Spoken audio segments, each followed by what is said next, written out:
Hello दोस्तों, कैसे हैं आप सब। आज की कहानी है जयपुर राजस्थान के डबल मर्डर की। श्वेता तिवारी और उसके 21 माह के बेटे का बेरहमी से कत्ल कर दिया जाता है।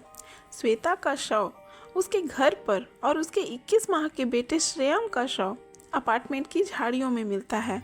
श्वेता का चेहरा और सिर किसी वजनदार वस्तु से बुरी तरीके से कुचला गया था और आपको जानकर हैरानी होगी कि उसके मासूम से बेटे श्रेयम को भी इसी बेरहमी से मारा गया था। पर क्यों? श्वेता और उस मासूम की किसी से क्या दुश्मनी थी? श्रेयम अपने माता पिता की शादी के 7 साल बाद पैदा हुआ था, इसलिए और भी ज़्यादा लाडला था। तो क्यों किसी ने एक हंसते खेलते परिवार की दुनिया उजाड़ दी? क्या इसमें कोई अपना था या ये किसी शातिर गिरोह का काम था? नमस्कार दोस्तों, मैं उमा स्वागत करती हूँ आपका अपने चैनल यूसी मिरर पर। कहानी में आगे बढ़ने से पहले आपसे अनुरोध है कि मेरे चैनल को सब्सक्राइब कर लें और बेल आइकन दबा लें ताकि आपको ऐसी ही सच्ची घटना सुनने को मिलती रहे। इस कहानी को सुनाने का उद्देश्य किसी की भावनाओं को ठेस पहुँचाना नहीं है। तो दोस्तों, बढ़ते हैं आज की कहानी की ओर। दोस्तों, बात है मंगलवार 7 जनवरी 2020 की। श्वेता तिवारी अपने घर पर अपने 21 माह के बेटे के साथ अकेली थी। तभी उसे घर की डोरबेल सुनाई देती है। वह दरवाज़ा खोलने जाती है। सामने जो व्यक्ति खड़ा था, श्वेता तिवारी उसे अच्छे से जानती थी। उसने उसे अंदर बुलाया और बैठाकर उसका हालचाल पूछा। फिर श्वेता उसके लिए चाय बनाने चली गई। इसी बीच उसका 21 माह का बेटा अपने कमरे में सो रहा था। श्वेता तिवारी को जरा सा भी अंदाजा नहीं था इस आदमी को उसने अपना समझकर अंदर बुलाया है, वही उसके जान का दुश्मन है। मौका पाकर वह व्यक्ति अंदर गया और किचन में रखे अदरक कूटने वाली मूसली से श्वेता के सिर पर ताबड़तोड़ वार करना शुरू कर दिया। श्वेता चीखने लगी, चिल्लाने लगी, पर उसकी आवाज़ सुनने वाला वहाँ कोई नहीं था। एक तो वह घर पर अकेली थी और उसका 21 माह का बेटा ही साथ था। पड़ोस में जो फ्लैट था, वहाँ के लोग कहीं घूमने गए थे। थोड़ी ही देर बाद वह बिस्तर पर गिर गई। वह कातिल तब तक उसे मारता रहा जब तक उसकी जान ना चली गई। श्वेता को मारने के बाद उसने चाकू से उसका गला रेत दिया और वह व्यक्ति उसके बेटे को उठाकर शाम को जब काम वाली आई तो उसने अंदर का नज़ारा देखा और अंदर का नज़ारा देखकर उसकी चीख निकल गई। श्वेता का रक्त रंजित शव पलंग पर पड़ा था। काम वाली चीखते चिल्लाते वहां से बाहर निकली। सभी को खबर किया गया, पुलिस वालों को बुलाया गया। पूरी सोसाइटी में हड़कंप मच गया। प्रताप नगर थाना प्रभारी अपनी टीम के साथ घटना स्थल पर पहुंचे। पुलिस ने पूछताछ शुरू की। शुरुआती पूछताछ में पता चला कि ये फ्लैट रोहित तिवारी नाम के व्यक्ति का था। वह किराए पर रहता था। वह इंडियन ऑयल कॉरपोरेशन में बतौर सीनियर मैनेजर काम करता था। उसकी ड्यूटी जयपुर एयरपोर्ट पर लगी थी। पुलिस अधिकारियों ने मौके पर फॉरेंसिक टीम और डॉग स्क्वाड को भी बुला लिया था। पुलिस अधिकारियों ने जयपुर एयरपोर्ट पर तैनात रोहित तिवारी को इसकी सूचना दी। रोहित भी घर के लिए निकल गया। जब रोहित अपने घर पहुंचा तो घर के बाहर भीड़ देखकर वह डर गया। फिर भी वह अंदर गया। अंदर जाकर उसने देखा तो बेड पर उसकी पत्नी का शव पड़ा था। उसने पुलिस अधिकारियों को बताया कि यह उसकी पत्नी है। फिर एकाएक उसे उसके बच्चे का ख्याल आया। उसे घर में सब जगह ढूंढा गया पर वह नहीं मिला। रोहित किसी अनहोनी की आशंका से वहीं बैठ गया। उसके हाथ पैर फूल गए। पुलिस को बच्चे के अपहरण की आशंका हुई। अब हत्या का यह मामला हत्या और अपहरण का हो चुका था। अब पुलिस इसे और भी गंभीरता से लेते हुए श्वेता के शव और उसके आसपास को अच्छे से परीक्षण करने लगी। बेड पर 32 वर्षीय श्वेता का शव पड़ा था। उसके चेहरे और सिर से खून बह रहा था। उसके गले को भी रेता गया था। एक खून से सना हुआ चाकू बेड पर ही पड़ा था और अदरक कूटने वाली लोहे की मूसली बेड के नीचे पड़ी हुई थी। कमरे में रखी टेबल पर चाय के 2 कप भी रखे हुए थे, जिसमें थोड़ी सी चाय बची भी हुई थी। घटना स्थल से श्वेता का मोबाइल फोन और उसका 21 महीने का बेटा गायब था। घटना स्थल की जांच करने के बाद पुलिस को लग गया था कि हत्यारा कोई करीबी या जानने वाला ही होगा। फॉरेंसिक टीम और डॉग स्क्वाड अपना अपना काम कर रहे थे। पुलिस ने श्वेता का शव जयपुर के महात्मा गांधी हॉस्पिटल भिजवाया। श्वेता तिवारी का मायका उत्तर प्रदेश के कानपुर स्थित सर्वोदय नगर में था और ससुराल दिल्ली में। श्वेता की हत्या की खबर उसके ससुराल और मायके वालों को दी गई। पुलिस ने अब स्वयं को ढूंढने के लिए 100 पुलिसकर्मियों की एक टीम बनाई। सब अपना अपना काम करने लगे। पुलिस रात भर रोहित के फ्लैट और आसपास पूछताछ करती रही। यह घटना एक पॉश सोसाइटी की थी, पर इस सोसाइटी में बस कहीं कहीं ही सीसीटीवी लगे थे। पुलिस ने उस इलाके में लगे सीसीटीवी की फुटेज चेक किए। बगल वाले फ्लैट पर भी सीसीटीवी लगा था, पर वहां के लोग बाहर घूमने गए थे। पुलिस ने जब उनका फोन नंबर लेकर उन्हें कॉल किया तो उन्होंने अपने घर के सीसीटीवी फुटेज देखने की इजाज़त दे दी। इसी सीसीटीवी में एक संदिग्ध व्यक्ति चादर में कुछ लपेट कर ले जाते हुए दिखा।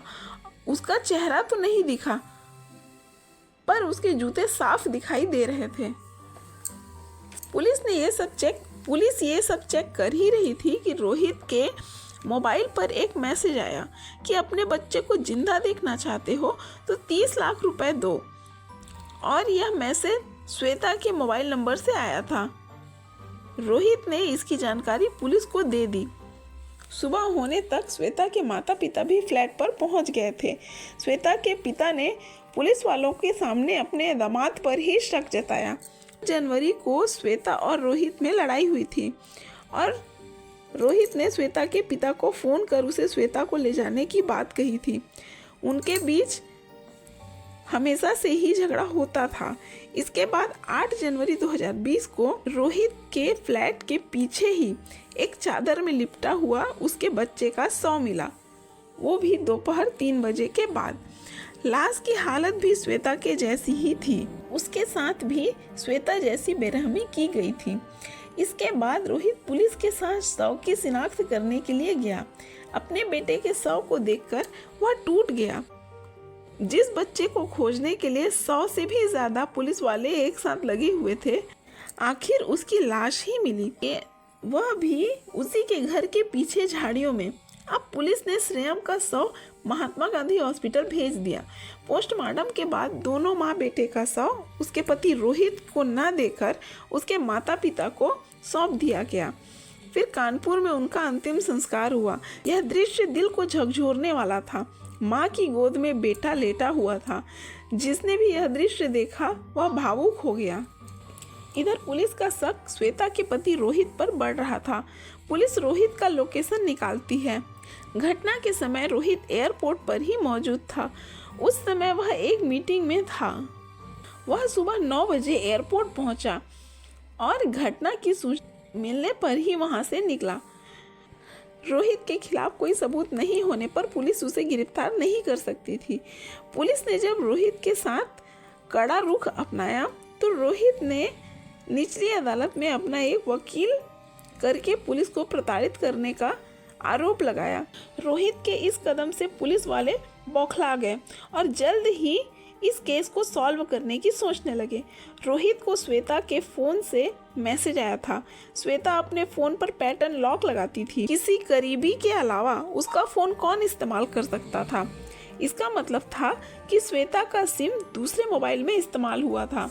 पुलिस दूसरे फोन का EMI नंबर ट्रेस करने लग जाती है तो उसका लोकेशन सांगानेर दिखाया था, और जब पुलिस उसे खरीदने वाले के पते पर पहुंची तो उन्हें वहां वही जूते दिखाई दिए जो उस दिन सीसीटीवी में उस व्यक्ति ने पहने हुए थे।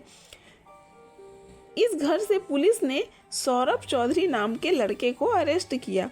सौरभ चौधरी रोहित के दोस्त हरी सिंह का साला था। पुलिस ने उसे हिरासत में लेकर पूछताछ शुरू की। पुलिस ने सौरभ और रोहित दोनों को आमने सामने किया तो रोहित ने सौरभ चौधरी को उसके बेटे और पत्नी का कातिल बताकर कड़ी से कड़ी सजा दिलाने की मांग की। इधर सारा इल्जाम अपने ऊपर आता देख सौरभ चौधरी ने वो राज खोला जिसकी किसी ने कल्पना ही नहीं की थी। दरअसल पत्नी और बेटे की मौत के गम में डूबे रहने का नाटक करने वाले रोहित ने ही अपनी पत्नी और 21 महीने के बेटे का कत्ल करवाया था। इसके बाद जब पुलिस ने रोहित से कड़ाई से पूछताछ की तो रोहित ने बताया कि रोहित और श्वेता के बीच में कभी संबंध अच्छे नहीं रहे, क्योंकि श्वेता को पता चल गया था कि रोहित का कहीं और अफेयर था, वह भी शादी से पहले का। जब रोहित पढ़ाई कर रहा था तब से वह श्वेता से शादी भी नहीं करना चाहता था। वह हर हाल में श्वेता से छुटकारा पाना चाहता था। इस बात का जिक्र उसने अपने एक दोस्त हरी सिंह से किया था। हरी सिंह रोहित का दोस्त, गाइड और फिलोसोफर भी था। हरी सिंह ने रोहित की पहचान अपने साले से करवाई। रोहित की पोस्टिंग जयपुर थी और सौरभ भी वहीं सांगानेर में रहता था। ये दोनों अक्सर मिलते रहते थे।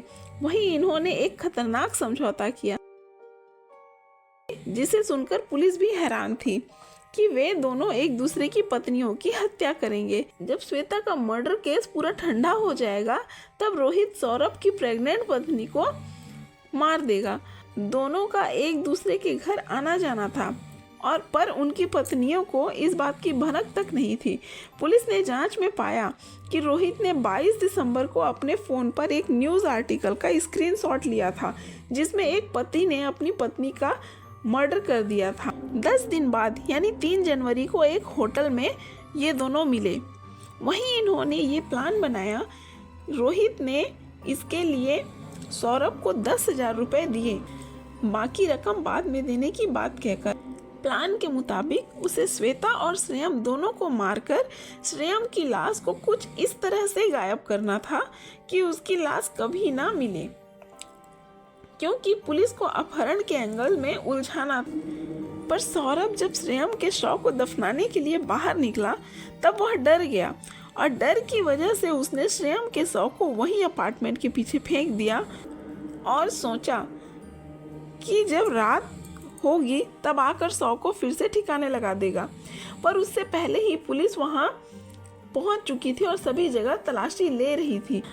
आखिर क्या वजह थी कि एक बाप अपने 21 महीने के मासूम बेटे तक को मरवा देता है?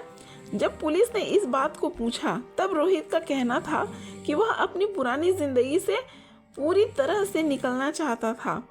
उसका मानना था कि यदि वह अपने बेटे को नहीं मरवाता, उसकी नई जिंदगी में उसे कोई और लड़की बेटे के साथ नहीं अपनाती। इस केस का जितना हैरान करने वाला घटना स्थल था, उससे कहीं ज़्यादा चौंकाने वाली बात थी उसकी वजह। पर जयपुर पुलिस की जितनी तारीफ की जाए वह कम है। उन्होंने इसे सुलझाने के लिए एड़ी चोटी का जोर लगा दिया। 3 दिन तक पुलिस अधिकारी अपने घर नहीं गए और इस कारण से मात्र 50 घंटे में उन्होंने ये इस केस को सॉल्व कर दिया। लेकिन दुख की बात यह है कि सारा सच सामने आने के बाद भी आज 4 साल बीत जाने के बाद यह केस कोर्ट में चल रहा है। ना कि अधिकारियों को सजा मिली है, ना ही श्वेता और उसके बेटे को इंसाफ मिला। आज अगर श्रेयम जिंदा होता तो 6 साल का होता। पर दुर्भाग्य से उसे एक ऐसा पिता मिला जो किसी हैवान से कम नहीं था। दोस्तों, ये थी आज की कहानी। आपको कहानी कैसी लगी कमेंट में बताइएगा ज़रूर, और मुझे सपोर्ट करने के लिए मेरे चैनल को सब्सक्राइब कर लीजिएगा। मैं मिलती हूँ आपको एक नई कहानी के साथ। धन्यवाद।